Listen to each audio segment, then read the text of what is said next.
Here's a crazy thought. It's already Marrakesh. It's already Marrakesh. Welcome, guys, to my race preview for the Season 5, Round 2 of the Formula E season. Race preview for Marrakesh. This seems a bit crazy that we're already at this point. We've already seen the Gen 2 cars on circuit. A fantastic opener to the season all the way back in 2018. That was ages ago in Saudi Arabia. And okay, it wasn't the smoothest weekend, but the racing we got and the result was very spicy indeed. So before I look forward to this weekend's race, I'm going to look back at last time out. And, well, qualifying was our first real ever wet session in Formula E. And I don't just mean this year, I mean of all time. Okay, we've had a few practices in New York where it's been a little bit wet, but qualifying last time was an utter shambles. And I think a lot of people can agree with that. And for new fans, I feel sorry for you, I really, really do. But your pole position man was Antonio Felix da Costa. It was then Tom Dillman and Jose Maria Lopez, but after a bit of reshuffling and penalties,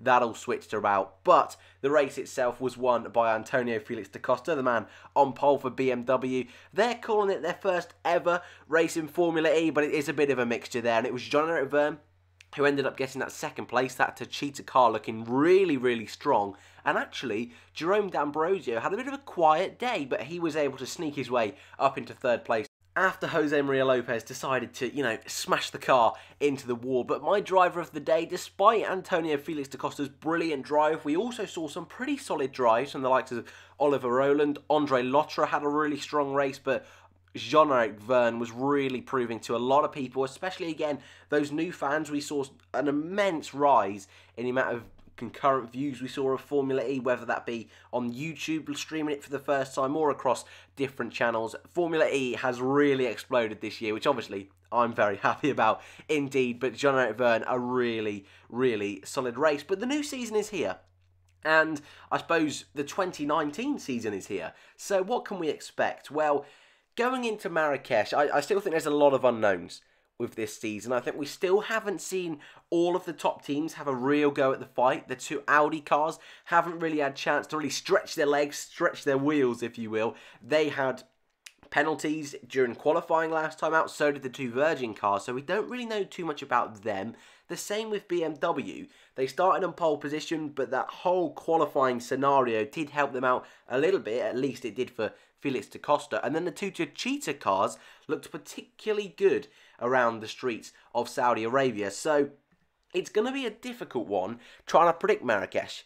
Last year, we could have a look at last year's results, and that was, I suppose, one of the more boring races from last year. You know, I want to try and hype up the weekend if I can, but wasn't my favourite race of last year. There are a few overtaking spots. I think there's going to be more overtaking spots in Marrakesh than there was last time out at Saudi Arabia, so that's thumbs up there. But last year we saw a Felix Rosenqvist win, and again, for new fans, he was the guy who raced for Mahindra. He's actually going to be replaced this weekend by Pascal Wehrlein, who we'll talk about in a minute, because I'm really looking forward to that one.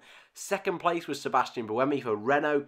He didn't win at all last year, so this was his best result. And then in third place was Sam Bird for Virgin. We almost saw a Jaguar on the podium with Nelson Piquet Jr. in fourth. And Techeetah actually struggled here last year a fair bit. Jean-Eric Vergne was in fifth, but Andre Lotterer was outside the points. But you've got to bear in mind, he was only a few races into his Formula E career, so it's not really fair to judge him too much. But let's crack on then with the big news this weekend, or I suppose going into this weekend, and that is that former Formula 1 driver, former Mercedes young driver, and real hotshot for Formula E, a driver I have a particular liking for, and that is Pascal Wehrlein. He's going to be joining Formula E for his first ever race this weekend, driving for a top team, Mahindra, who got a podium last time out with Jerome D'Ambrosio.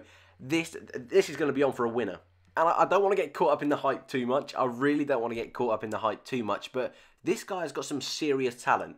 And he's proved that in Formula 1 with 2 seasons in Formula 1. One racing for Manor. I think a lot of you, if you follow Formula 1, will know Manor wasn't the best team, were they? They were always at the back of the grid. Really struggled, that team. Aren't in Formula 1 anymore. So if you haven't seen Formula 1, but you follow Formula E, they did end up going into receivership and ultimately leaving the sport due to lack of monetary funds. However, this guy was able to prove his talent so much, he got another chance in Formula 1 with Sauber. Again, really outperformed the car, and both times he was driving in Formula 1, he was in the worst car on the grid, and on both occasions he was able to pick up points.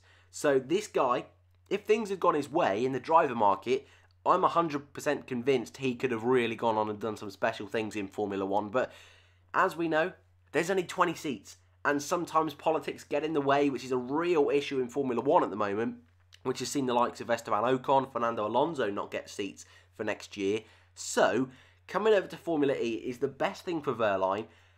I'm a bit surprised he went to Mahindra. I would have expected him to go to HWA. But, as you guys would have seen last time out, Stoffel van Dorn, another big name from Formula 1, another big talent from Formula 1 coming over to Formula E, really struggled. And he was someone who, after the race, we spoke a lot about. Whether it be here or over on Twitter, I spoke with the F1 Word about it a little bit as well. It's a difficult one because we know Van Dorn has so much talent, but HWA needs a little bit of time to break into Formula E. So I've said this a few times in the comments. I think it wasn't Van Dorn's lack of talent.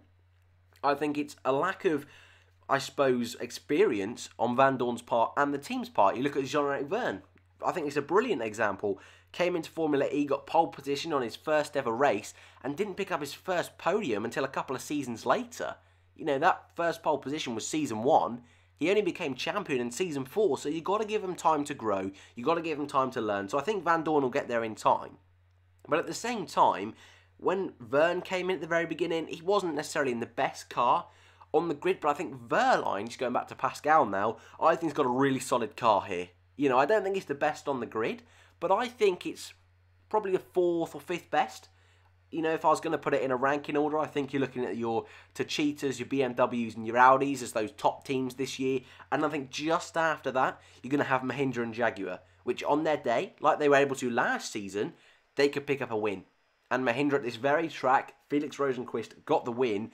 And as you know, that's Pascal Wehrlein's car this year. So technically, this seat that he's in won this race last year. So I don't want to expect miracles from him. But I think if he can just keep his nose clean, he can have a really solid race. Now, I'm going to go into some predictions. I always love doing predictions. And this is what I've gone with. This is my podium for Marrakesh. And as you can see, despite earlier me saying, and I know I can hear it already, Techeetah, they didn't do the best last year. But I think Andre Lotterer looked really sharp last time out. Was unlucky with the safety car timing, with different aspects of the race. Even qualifying, he got a bit screwed over as well on. I think he could have a strong race this weekend. I really do. And he's never won in Formula E as Andre Lotterer. Got a couple of second places, but I've just got that funny feeling that this weekend could be the German's first ever win in Formula E. He's another ex-Formula 1 driver, just fun little fact there. Another ex-Formula 1 driver I've got in second place, Lucas de Grassi, and that's for Audi. I was really upset. That's a strange word, a strange term to use here, but disappointed, I think, is better. To that, the Audis had a really difficult first weekend, and although they've been playing down the fact that they don't have the best car, I still think they're up there in that top 3. Like I mentioned a minute ago, I do believe that. And even seeing the fact that both Daniel Abt and Lucas de Grassi, starting almost at the back of the grid, were able to work their way up through the field, both into the points, without any pit stops this season, I think just proves how good that car is going to be. So let it have a clean run. I think we'll see the Audis near the top, and I think de Grassi could pick up his first podium of the season. And then in third place, I've gone with Felix da Costa. Again, I think that BMW is a really solid car, and I think da Costa's going to build on his form that he's on at the moment, really, and push even further into this weekend. I think drivers to look out for that I haven't put up on the podium, Pascal Wehrlein for sure. I think he could sneak into that Super Pole. A little bit like Van Dorn last time. I think initially in Formula E, he's going to be really quick in qualifying. Maybe drop off in the pace in the race. I hope that's not the case, but I think for these first couple of E-Prix, that might be the case. So watch out for Pascal Wehrlein.